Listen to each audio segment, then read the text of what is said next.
आपण पाहत आहात आपल्या हक्काचे प्रतिध्वनी न्यूज।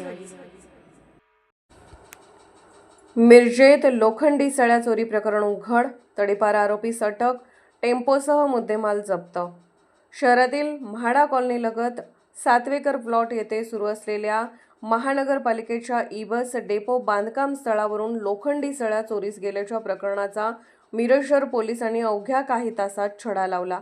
या कारवाईत तडीपार आरोपीस अटक करून चोरीचा माल व वाहनासह सुमारे 3,26,000 रुपयांचा मुद्देमाल जप्त करण्यात आलाय। पोलिसांकडून मिळालेल्या माहितीनुसार दिनांक 21 फेब्रुवारी 2026 रोजी सायंकाळी 6 ते 22 फेब्रुवारी रोजी सकाळी 9 दरम्यान बांधकाम स्थळावरून अज्ञात चोरट्यांनी लोखंडी सळ्या चोरून नेल्या होत्या। याबाबत मिरज शहर पोलीस ठाण्यात गुन्हा नोंद झाला होता।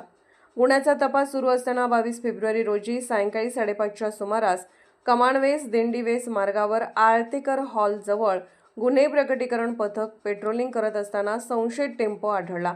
तपासणी दरम्यान तडीपार आरोपी सौरभ प्रसाद पोद्दार राहणार रमा उद्यान म्हाडा कॉलनी आंबेडकर नगर मिरज हा चोरीस गेलेल्या लोखंडी सळ्या विक्रीसाठी टेम्पोतून वाहतूक करत असल्याचे उघड झाले। या चोरीमध्ये पोद्दार यांच्या बरोबर अन्य दोघांचा सहभाग असल्याची पोलिसांनी सांगितले। पोलिसांनी त्यास ताब्यात घेऊन चोरीस गेलेल्या सळ्या व सुमारे 3 लाख रुपये किमतीचा पांढऱ्या रंगाचा Suzuki carry tempo MH10 DT 3026 असा एकूण 3.26 लाखाचा मुद्देमाल जप्त केला। सदर आरोपीस सांगली जिल्हा पोलिसांनी यापूर्वी मुंबई पोलीस अधिनियम कलम 55 अन्वये 2 वर्षासाठी सांगली व कोल्हापूर जिल्ह्यातून तडीपार केले होते।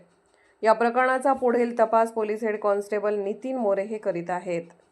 आपण पाहत आहात प्रतिध्वनी चॅनल। अशाच बातम्या पाहण्यासाठी आमच्या चॅनलला सबस्क्राइब करा आणि बेल आयकॉनवर क्लिक करा।